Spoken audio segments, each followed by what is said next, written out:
ड्रामे के अगले एपिसोड में आप देखेंगे कि आखिरकार महक, जो रिजा की जायदाद हासिल करना चाहती थी, वो रिजा की जिंदगी में तो ये काम ना कर पाई, लेकिन उसकी मौत के फौरन बाद उसने जायदाद में हिस्सा मांगने की बात शुरू कर दी।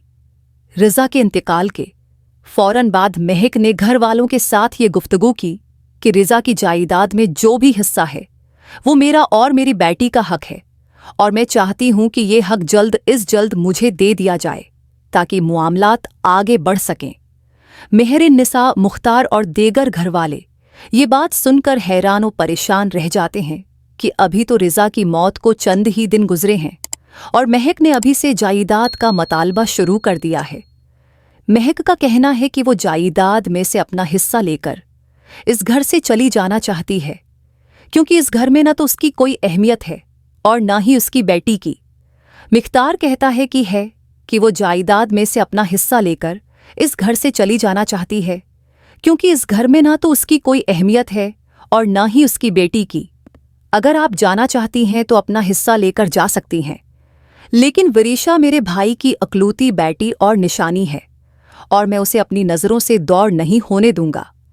दूसरी तरफ मुख्तार अपनी बीवी मेहर-ए-निसा से गुफ्तगू करते हुए बताता है कि डॉक्टर्स के मुताबिक रिजा की मौत हादसे की वजह से नहीं हुई। मेहर-ए-निसा ये बात सुनकर हैरान हुए और परेशान हो जाती है और पूछती है कि अगर रिजा की मौत हादसे से नहीं हुई तो फिर किस वजह से हुई। मुख्तार बताता है कि रिजा ज़हनी दबाव का शिकार था, जिसकी वजह से हुआ वो ये सब कुछ बर्दाश्त नहीं कर सका और उसकी मौत वाक़ई हो गई। मेहर-ए-निसा ये बात सुनकर सोच में पड़ जाती है और कहती है कि रिजा को आखिर किस कस्म का ज़हनी दबाव हो सकता था। इस दौरान जब वरीशा की बात आती है तो मुख्तार कहता है कि वो अपनी भाई की निशानी को यहाँ से हरगिज़ नहीं जाने देगा। इस बात पर महक गुस्से में आ जाती है और कहती है कि मैं अच्छी तरह जानती हूँ कि आप लोगों को मेरी बेटी से कितना लगाव है, और ये भी जानती हूँ कि अगर मैं उसे यहाँ छोड़कर चली गई तो आप लोग उसका कितना होगा ख्याल रखेंगे। लिहाजा बेहतर यही है कि जो मैंने आप लोगों से कहा है आप वो काम करें और मेरा हक मुझे दें, ताकि मैं अपनी बेटी को लेकर यहाँ से चली जाऊं।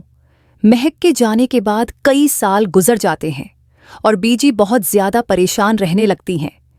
वो वहाज के साथ बैठकर कहती हैं कि मुझे तो ये फिक्र खाए जाती है कि वरीशा का कौन ख्याल रखता होगा, उसे कौन खाना खुलाता होगा और क्या कोई उसे पूछता भी होगा या नहीं। वहाज अपनी बीजी को तसल्ली देता है और कहता है कि उन्हें यहाँ से गए कई साल गुजर चुके हैं, लेकिन आप अब भी वही एक बात करती हैं कि मालूम नहीं वो कैसे होंगे, किस हाल में होंगे, उन्होंने खाना खाया भी होगा या नहीं। बीजी कहती हैं कि वो मेरी पूती है और उसे याद किए बगैर मेरा दिन नहीं गुजरता।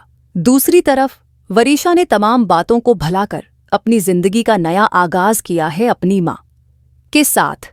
महक तो हमेशा से मुश्किल पसंद थी, लेकिन वरीशा ने भी अपनी माँ से 2 हाथ आगे बढ़ते हुए हर चीज को नजरअंदाज किया। वरीशा की नींद उस वक्त खराब होती है जब उसके दोस्त उसे सालगिरह की तकरीब मनाने के लिए जगा देते हैं, जिस पर वरीशा चीख उठती है और कहती है कि इतनी फजूल तकरीब के लिए तुम लोगों ने मेरी नींद खराब कर दी।